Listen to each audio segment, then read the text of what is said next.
দেশের আবহাওয়ায় আমূল পরিবর্তন সংঘটিত হয়েছে। আজ দেশ জুড়ে ভয়াবহ দুর্যোগের সমূহ সম্ভাবনা রয়েছে। দেশের সব পুলিশ স্টেশনকে 10 নম্বর মহাবিপদ সংকেত দেখাতে বলা হয়েছে। সমগ্র দেশের তাপমাত্রা এবং বাতাসের গতিবেগ আজ অস্বাভাবিক রকম ভয়ঙ্কর।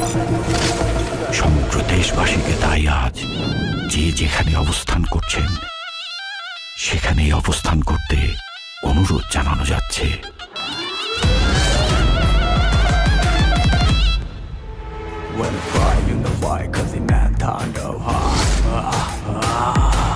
প্রতিহিংসা ওরা যুগতা মুছে যায় না, তাণ্ডব হয়ে যাবে টিকে থাকা